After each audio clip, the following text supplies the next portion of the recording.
Baik, Assalamualaikum warahmatullahi wabarakatuh. Alhamdulillah, wassalatu wassalamu ala rasulillah wa ala alihi wa sahbihi wa man wala amma ba'd. Baik Ananda, video kali ini merupakan video perbaikan dari video yang kedua kita kemarin ya. Karena kemarin direkam menggunakan headset yang benar-benar standar ya. Jadi suara yang keluar kecil ya, jadi mic-nya nggak bagus ya. Oke, sekarang kita coba bahas lagi dengan mic yang kita bilang ini mic bagus ya. Pembahasan kita yaitu tentang ya, yang pertama variabel, yang kedua hak akses terhadap variabel ini, siapa yang boleh mengaksesnya gitu ya. Jadi ada hak akses, itu kita sebut aja dengan pembahasan variabel modifier atau modifikasi variabel ya, pemodifikasi variabel modifier, pemberian hak akses tersebut untuk variabel. Yang ketiga yaitu untuk metode atau fungsi. Itu yang kita bahas ya. Oke, sebelum kita ke sini, ketiga ini, kita ulanglah dulu materi kita ya.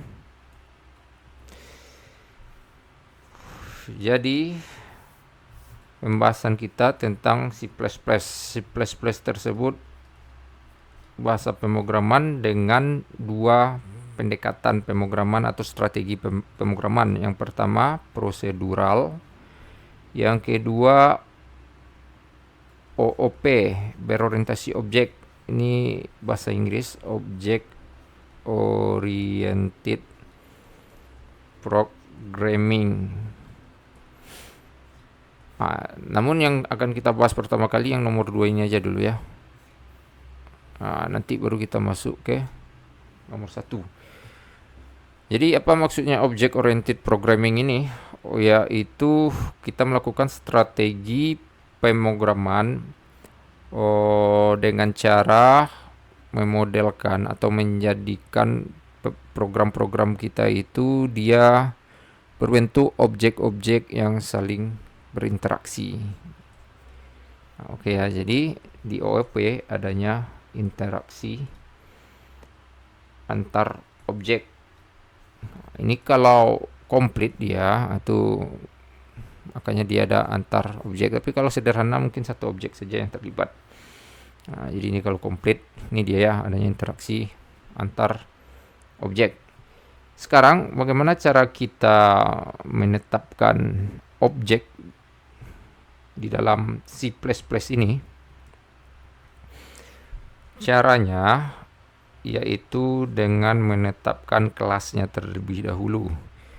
Contoh, objek apa yang mau kita bentuk, atau di dalam game kan ada game mobil itu kan, kita bentuk aja objek mobil ya, kita buat kelasnya dulu, kelas mobil.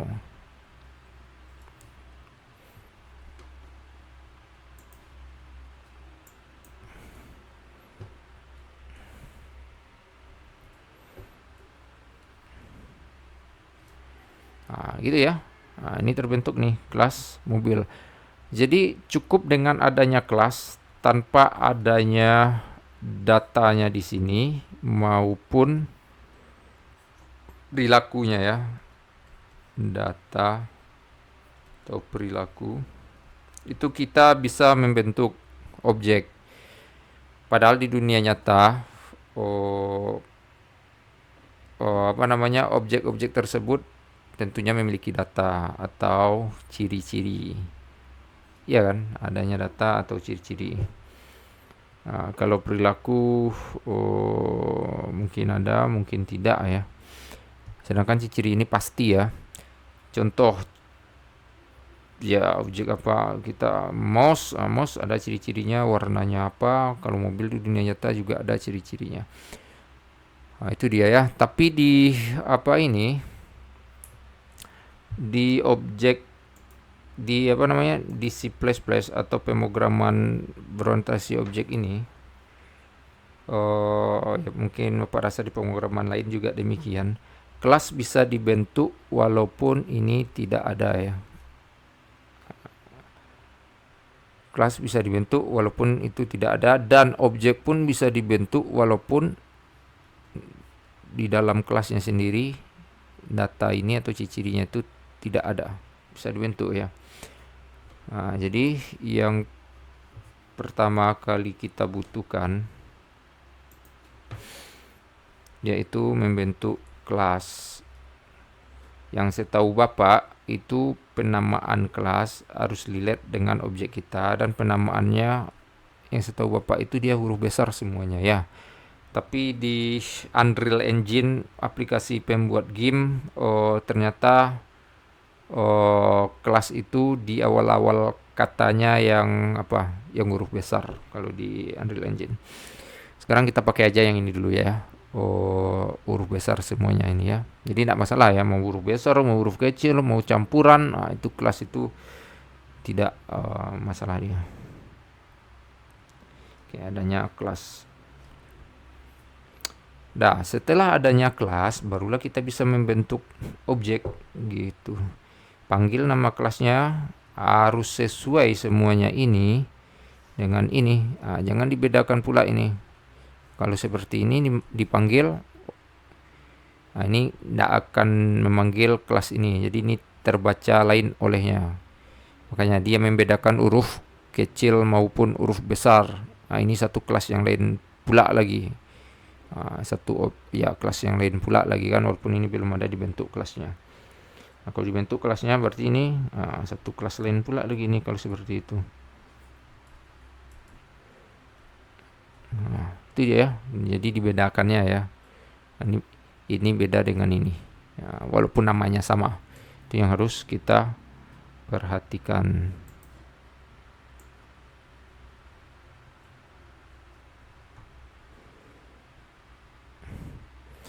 Oke, panggil nama kelasnya. Selanjutnya barulah kita buat nama objek yang kita inginkan tersebut. Mobil 1. Nah, jangan lupa titik komanya.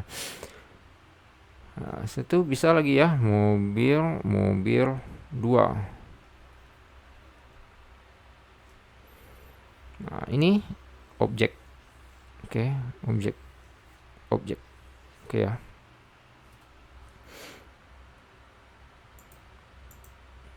Itu ya, objek ya. Nah, sekarang mari kita buktikan bahwasanya dengan membentuk kelas saja objek tersebut bisa tercipta ya. Artinya tidak akan ada error ya di dalam ini. Oke, ini kita close. Jadi di sini Bapak menggunakan editor untuk pembuat programnya, itu namanya Visual Studio. Kalau di handphone Android ada namanya coding C++. Nah, di sana ada kekurangan ya tentunya ya. Nah, nanti kita lihat apa kekurangan di Android tersebut ketimbang kita langsung melalui laptop. Oke, kelas biasanya itu dibuat di atas ini metode main atau fungsi utama, fungsi main.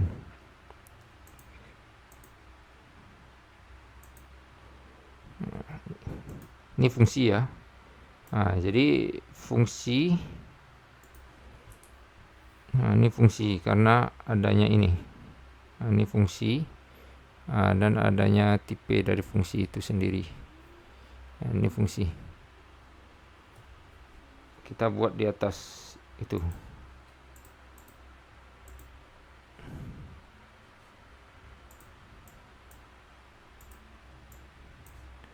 Nah, sini kita buat kelas. Biasanya di atas ini kelas ya.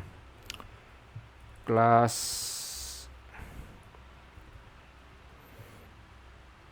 mobil.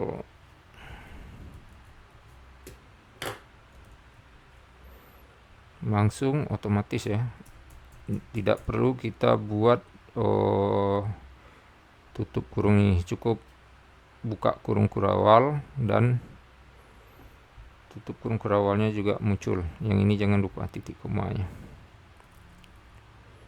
Oke, selanjutnya kita buat objek di sini ya, panggil nama kelasnya mobil, langsung muncul di sini. Nah, kalau editornya bagus untuk membuat program ini, dia muncul langsung kelasnya. Tapi kalau editornya nggak bagus, itu dia nggak muncul nama kelas yang kita buat. Nah, itu salah satu contohnya bagusnya pakai Visual Studio. Nanti yang keduanya ada ya, mobil 1. Oke, kita jalankan. Nah, di sini sudah nampak nih ada 0 error kalau kita jalankan. Ya, dia tidak ada nampak hasil apa-apa, output di layar nggak ada ya. Nggak ada output di layar. Ini apa aja nih? Pemberitahuan sistem saja ini, bukan output yang kita inginkan ya. Jadi nggak ada. Artinya ini tidak ada error. Nah, dan itu terbukti bahwasanya objek bisa dibentuk dengan kelas tanpa data maupun fungsi. Oke ya, jadi anggota kelas itu ada 2, data dan fungsi. Ini mobil 2 kita bentuk juga aman, tidak ada isu error apapun. Oke. Sekarang kita coba memberikan data ke mobil ini, yaitu ciri-ciri mobil tersebut. Kita coba berikan ya. Jadi untuk memberikan ciri-ciri pada mobil itu dilakukan di dalam kelas ya. Misal ciri-cirinya misalnya warna mobil. Nah, jadi menetapkan ciri-ciri itu menggunakan variabel. Warna mobil kuning. Atau warna bodi mobil lah, warna bodi mobil kuning.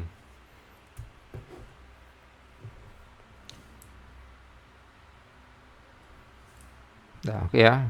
Jadi untuk menetapkannya itu kita butuh yang namanya ini, variabel.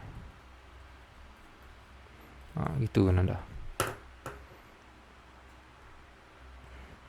Variabel sendiri itu terdiri dari 2 bagian. Yang pertama ini nama variabel. Yang kedua ini tipe variabel. Oke ya. Jadi tipe variabel ini maksudnya apa? Tipe data yang masuk ke variabel ini. Nah, jadi data yang sebenarnya ini dia. Nah, ini nilainya dan yang ini kita sebut dengan variabel. Kalau di aljabar variabel mewakili nilai, memang benar. Warna bodi mobil berarti mewakili nilai kuning. Variabel bisa diubah-ubah. Ya, variabel warna bodi mobil ini nanti bisa kita ubah nih. Maksudnya bukan variabelnya ya, tapi nilainya. Makanya variabel disebut peubah katanya ya. Karena nilainya ini bisa berubah-berubah. Gitu dia Nanda. Jadi ada 2 ini ya, nama variabel dan tipe variabel. Tipe variabel ini apa? Tipe variabel membatasi nilai yang masuk ke variabel ini. Jadi variabel mewakili nilai, variabel disebut berubah, variabel juga disebut tempat nilai karena nilai ini masuk ke sini. Gitu. Nah, jadi untuk menetapkan ciri-ciri dari suatu objek kita butuh kelas dan butuh variabel di dalamnya. Oke ya, untuk membuat ciri-ciri tersebut kita butuh kelas. Yang kedua butuh variabel gitu.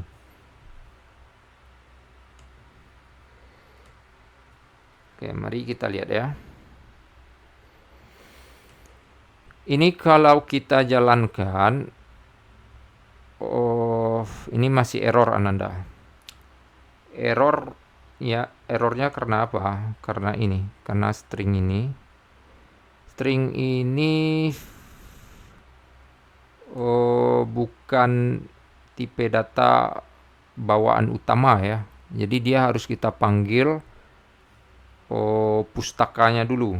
Nah, jadi EUStream seperti ini itu pustaka itu ya. Jadi di dalam pemrograman kita mengenal pustaka, sama halnya seperti di dunia nyata kita. Kalau pustaka di dunia nyata tempat buku-buku ya. Sedangkan di pemrograman pustaka berarti tempat kode-kode. Nah, jadi string ini pustakanya di mana sebenarnya? Nah, jadi pustaka string itu ternyata di dalam, ini kita lihat error ya, ini di bawah ini Ananda.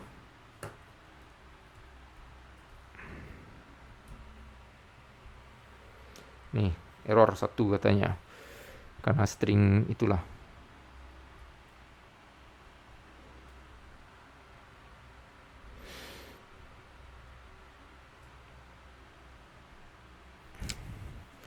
Oke.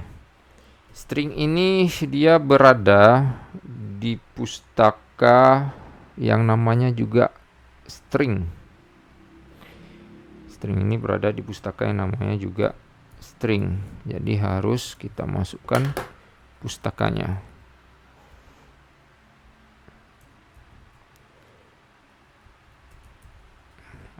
Ini dia, ada pustakanya string. Oke. Nah, seperti itu. Tapi dia masih error. Masih error dia ternyata. Sekarang dia berada di rak yang mana dia? Itu yang dimaksudkan ya. Ternyata dia di dalam string itu dia berada di raknya std. Nah, jadi seperti ini caranya. Baru hilangnya error. Cuman kode program kita menjadi panjang. Solusinya apa? Biar std ini tidak kita panggil berulang-ulang agar program kita tersebut tidak panjang. Kita apakan dia di sini ya, using, kita deklarasikan dia di sini.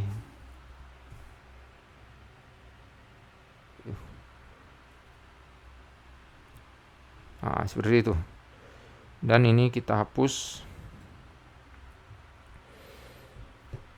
Barulah aman kode program kita. Oke ya. Jadi dalam membentuk variabel, yang pertama itu kita ulang lagi. Nama variabel dan tipe. Tipe ini membatasi nilai yang masuk. Kalau string berarti yang bisa masuk teks ya.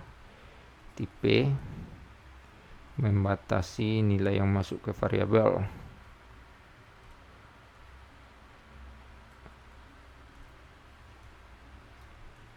Nilai yang masuk.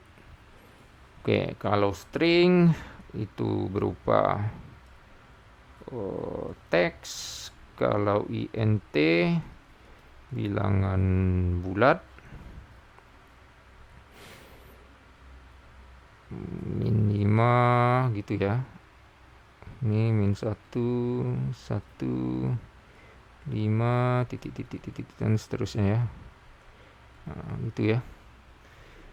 Terus ada lagi float, ini untuk bilangan desimal. Ada lagi double, juga untuk bilangan desimal. Bedanya apa? Bedanya double ini ketelitiannya lebih luas. Float ini kalau tidak salah kita itu bisa sampai 7 di sini ya. 1, 2, 3, 4, 5, 6, 7. Nah, di belakang ini. Yang double itu lebih panjang lagi. Seperti itu ya, jadi dia membatasinya. Nah, ini harus wajib ada variabel untuk nilai.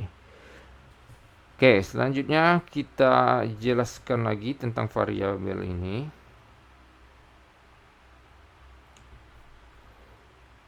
hapus dulu. Waduh, ini hapusnya kayak gini ya. Oke, masih variabel kita jelaskan.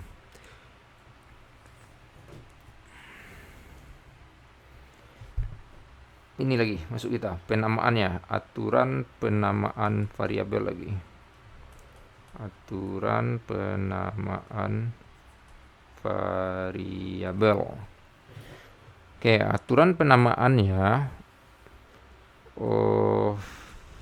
nomor satunya boleh kombinasi ya. Kombinasi huruf, angka, simbol. Oke, ini boleh. Mari kita lihat.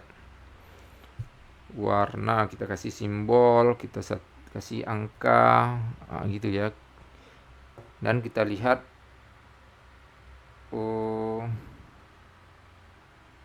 ternyata ada error katanya. Kita coba lihat.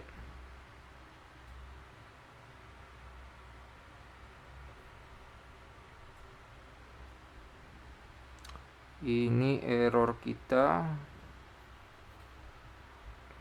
Tunggu, lupa juga apa ya simbol nih, rasanya boleh-boleh aja simbol. Oh, ternyata simbol nggak boleh Anda. Oke. Mohon maaf ya, ternyata simbol tidak boleh. Memang ya jarang orang menggunakan simbol di sana ya. Nah, ternyata ini nggak boleh. Jadi kombinasi huruf dan angka itu boleh.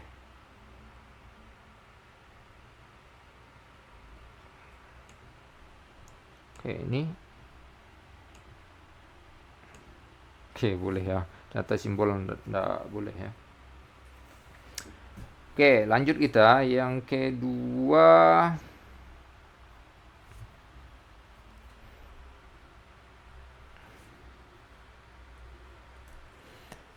tidak boleh menggunakan spasi.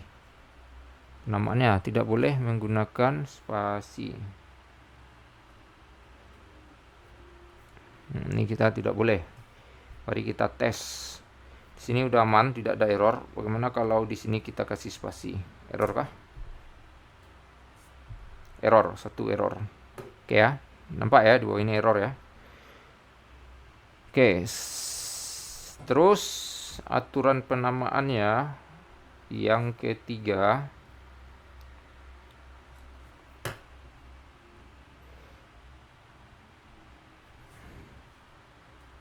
Oke, yang ketiga, tidak boleh angka di awal. Dia kombinasi boleh, tapi angka di awal dia tidak boleh. Mari kita tes. Di angka di awal ini kita kasih dia 1. Nah, error dia ternyata Ananda. Oke ya. Nampak error 1. Terus yang keempat, aduh, sentrum dia. Yang keempat,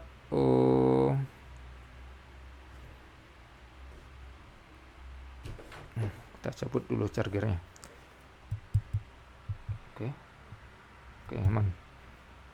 Yang keempat, apa lagi ya? Tidak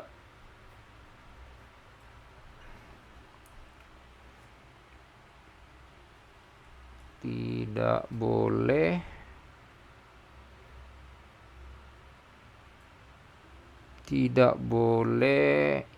apa namanya tuh, istilah atau keyword ya. Tidak boleh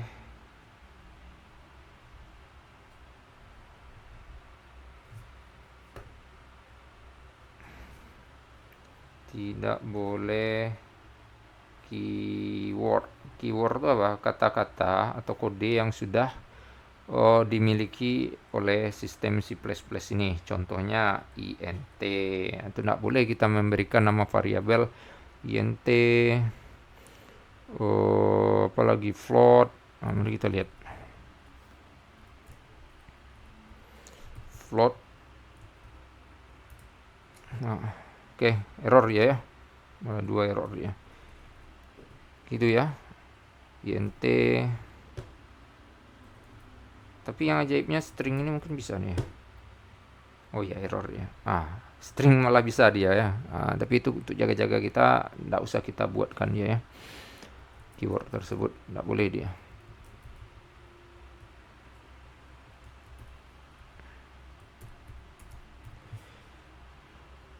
Yang kelima lagi. Jadi ini kita silang. Ini tidak boleh. Tidak boleh dia. Yang kelima,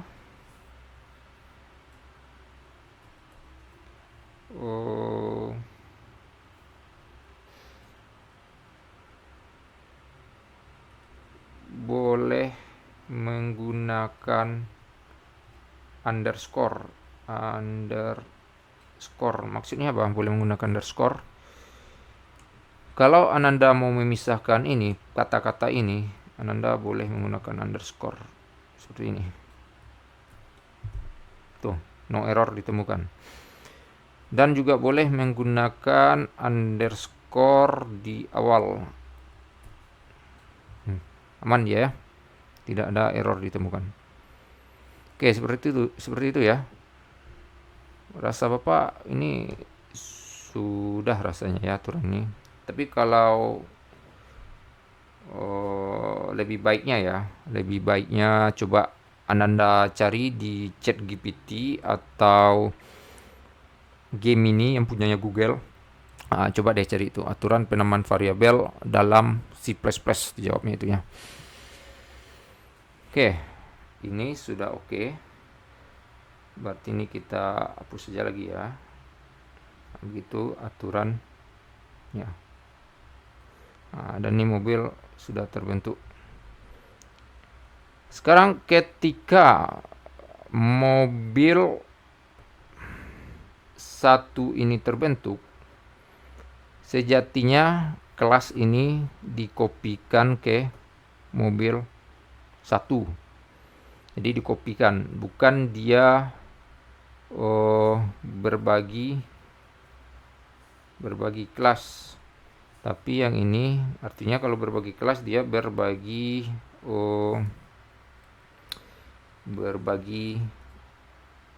data, bukan ya, dia bukan berbagi data ya, tapi ini dikopikan. Yang ini dikopikan ke sini, lalu dikopikan ke sini. Artinya kalau mobil satu ini mengubah nilai dari warna mobilnya sendiri tersebut, mobil 2 itu tidak terpengaruh, dia tetap pada warnanya. Ini keadaan awalnya kuning, berarti kalau diubah menjadi hitam oleh mobil 1, mobil 2 ini tetap warnanya kuning, dia tidak milik bersama. Oke ya, jadi data ini bukan milik bersama. Kalau milik bersama bagaimana? Kalau pengen dia jadi milik bersama, di sini kita tambah statik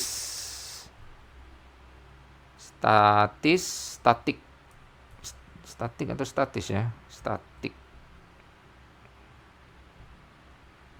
Oke. Ini mungkin di sini dia lupa Bapak.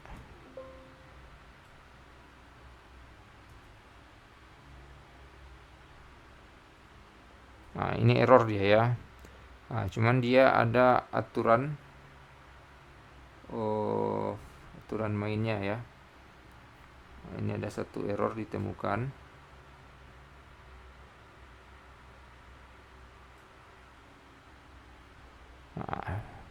Ini lupa kita cara pemberian statisnya ya. Tapi itu dia ya. Jadi kalau dia mau milik bersama, artinya mobil 1 mengubah warnanya, mobil 2 ikut berubah, itu dia harus statis di sini, harus dikasih kode statis.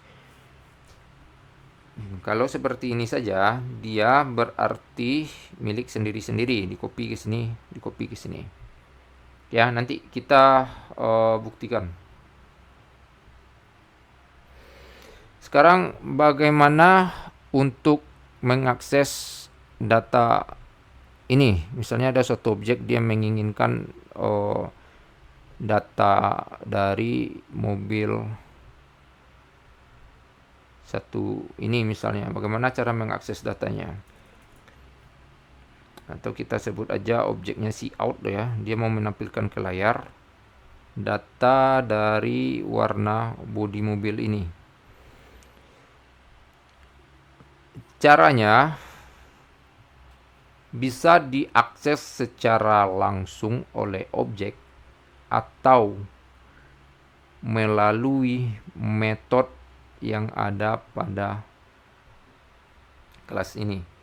Nah, jadi ini nanti dibuatkan metodenya dan kita mengakses data tersebut melalui metode tersebut. Kalau akses langsung, itu kita harus memberikan hak akses yang namanya public.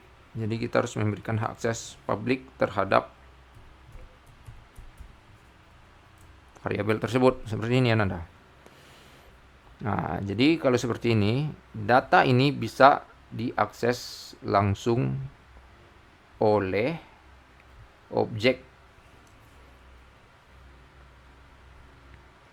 Nah, baik objek lain aksesnya atau dirinya sendiri ya, melalui dirinya sendiri ya, berarti ya objek tersebut. Nah, jadi ini hak akses tersebut ya. Kita sebut hak akses atau akses modifiernya.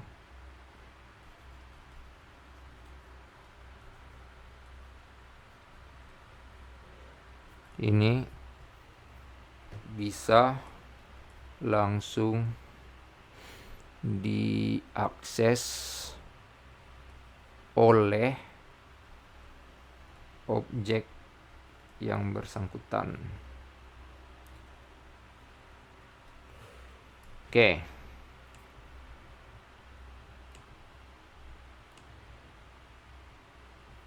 Kita coba ya. Cout mau data si mobil satu ini.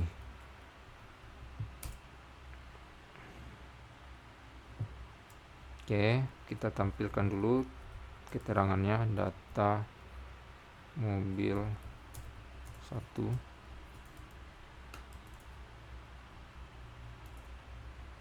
Oke.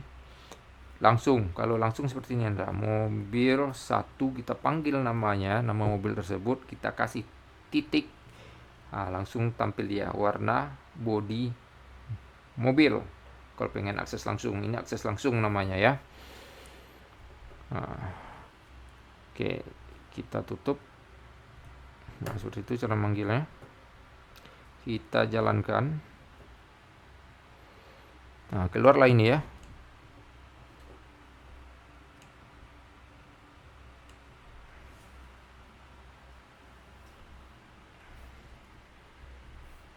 Nih, keluar ya. Data mobil 1 kuning. Oke ya. Ini melalui ini cout ya untuk menampilkan tulisan ke layar tersebut, dan kita mau mengambil datanya, kita panggil mobilnya tersebut, kita panggil variabelnya. Nah, ini hanya bisa nampak seperti ini itu di editor-editor yang bagus. Nih, mobil 1 titik, nampak langsung datanya, variabelnya. Nah, itu oleh editor yang bagus seperti Visual Studio. Kalau di coding C++ ini tidak tampil, bahkan online pun dia tidak tampil. Nah, ini akses langsung. Kalau tidak akses langsung bagaimana? Ini bawaannya, kalau kita tidak menetapkan akses modifier public ini, akses public, berarti dia kalau public dibuat bisa diakses langsung melalui objek tersebut ya. Itu tidak bisa diakses langsung. Di sini kita nampak adanya pesan error. Jadi mari kita lihat di sini. Bisakah kita akses langsung? Titik tidak keluar Ananda. Oke ya, tidak bisa akses langsung. Terus bagaimana caranya biar dia biar bisa kita akses walaupun tidak kita kasih public di sini. Jadi ketika kita tidak mengasih public di sini, itu bawaannya sebenarnya hak aksesnya itu privat. Nah, jadi privat apa pula maksudnya? Privat maksudnya dia tidak bisa langsung diakses oleh objek, tapi diberikan hak akses tersebut khusus bisa diakses oleh kelas ini ya. Jadi di dalam kelas ini aja putarannya. Di dalam kelas ini aja. Artinya dia nanti ada perilaku. Kita tambahkan di sini metode atau perilaku fungsi untuk mengambil nilai ini. Seperti itu. Contoh ya. Jadi dia tidak bisa diakses langsung oleh objek.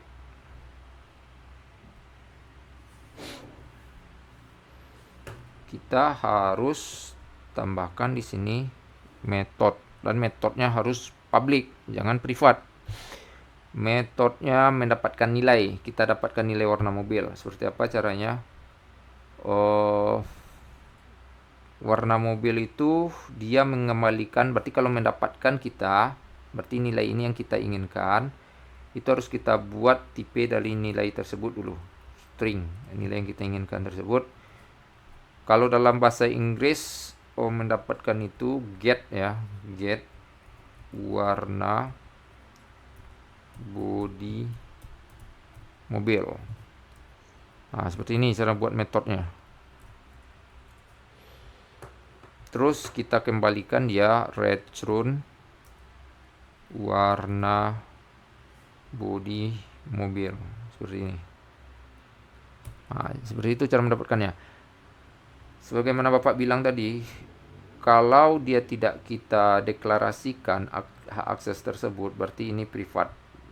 Kalau privat berarti ini tidak kita berikan ini, berarti dia privat.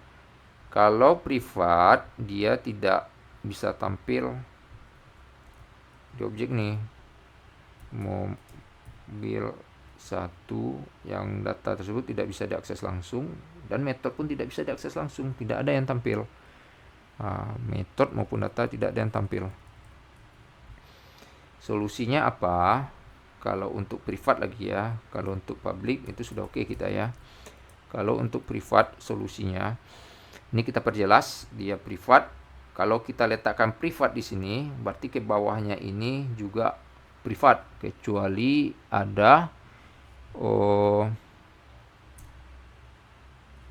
ketemu dia dengan hak akses di bawahnya ya, misal public seperti ini. Jadi privatnya hanya sebatas ini.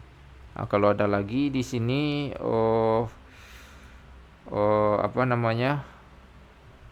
variabel, berarti privat sampai di sini ya. Privat sampai di sini, yang di bawahnya public, seperti itu ya. Berarti untuk mengakses privat harus ada metode public. Jadi privat memberikan hak akses kepada kelas di dalam kelas itu sendiri. Metode ini boleh diakses, mengakses ini ya. Public boleh, metode privat juga boleh mengakses yang di dalam ini. Jadi seputar sini aja dia. Objek tidak bisa akses langsung, padahal ini punya dia kan, tapi tidak bisa dia akses langsung, harus melalui metode juga. Dan itu sangat berguna ya hak akses tersebut. Misalnya katakanlah, di mana gunanya ya, sini ya. Katakanlah adanya variabel saldo 1 miliar. Saldo ini bisa berkurang jika ada penarikan. Sedangkan kalau kita buat dia public, saldo ini dia bisa diakses langsung oleh objek dan bisa diubah langsung oleh objek. Misal objeknya Kita buat aja namanya, misalnya si Herman titik saldo sama dengan, bisa diubahnya langsung Anda. Bisa jadi 2 miliar seperti itu. Makanya saldo ini seharusnya kita beri hak akses privat, dan di bawahnya kalau pengen mengakses saldo ini harus melalui metode di bawahnya, public. Metodenya apa? Dia saldo bisa bertambah jika dia melakukan transfer antar bank. Di sini kode-kodenya nanti. Saldo bisa berkurang jika dia melakukan penarikan di ATM maupun di bank. Jadi tidak bisa langsung dia, karena ada aturan-aturan mainnya. Makanya ini hadir ya, privat, publik, seperti itu dia. Karena ada kasus-kasus di dunia nyata yang menghendaki itu. Oke, gini ya cara mengakses yang privat. Kita buatkan metodenya, kita buatkan. Terus untuk mendapatkan nilainya ini harus pakai red tone kita, warna bodi mobil. Oke.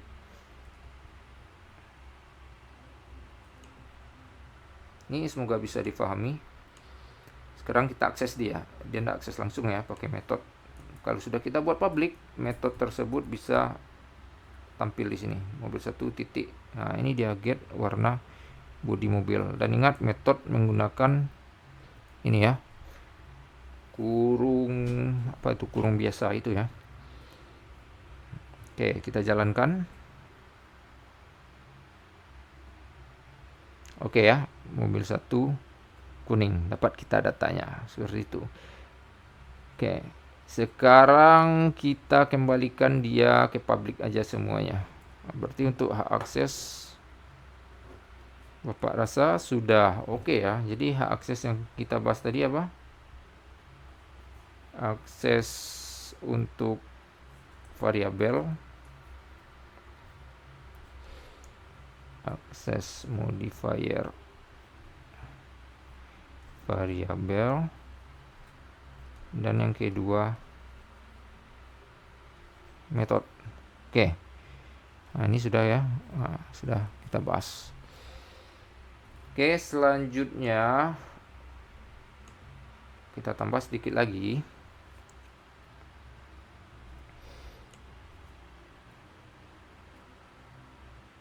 Oke, ini kita buat public. Kalau public berarti dia bisa langsung akses variabel tersebut titik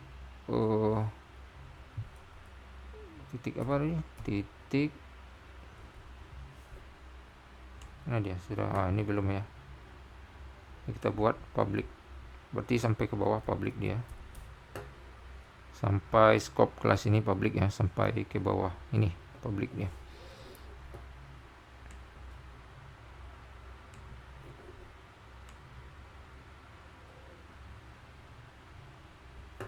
Bisa akses langsung titik warna bodi mobil. Oke, sekarang kita buktikan bahwasanya mobil 1, data dari mobil 1 ini jika dirubah, data mobil 2 tidak ikut berubah. Oke, cara mengubah data di mobil 1 bagaimana caranya? Objek sudah terbentuk. Berarti kita panggil nama mobil 1 titik, karena public kita buat dia data variabelnya. Langsung aja kita buat warna bodi mobil, kita beri dia hitam. Oke, hitam ya. Apakah warna dari mobil 2 juga menjadi hitam? Secara teori itu tidak ya, karena dia mengopi ya, di kopinya, bukan berbagi bersama data ini, jadi di kopinya.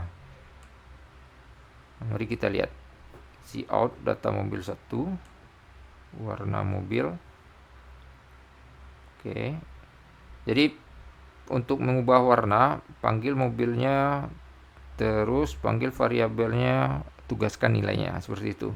Untuk memanggil nilai cukup sampai ini. Kalau untuk memanggil nilai cukup sampai di sini. Oke ya. Ini kita kopikan.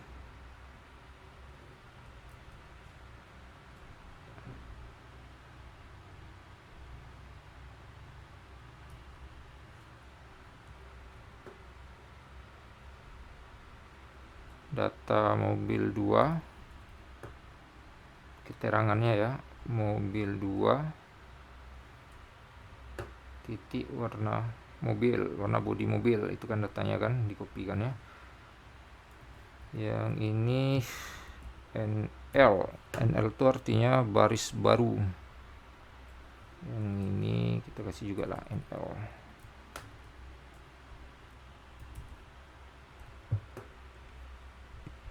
Oke, kita buktikan. Ini sudah kita ubah ya. Mari kita buktikan. Nah, ini dia. Oke ya.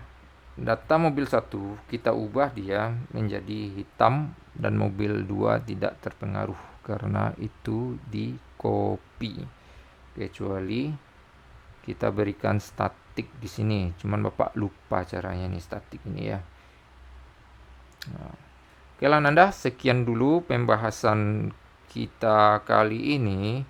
Jika ada pertanyaan Nanda, bisa langsung melalui WA grup kita ya.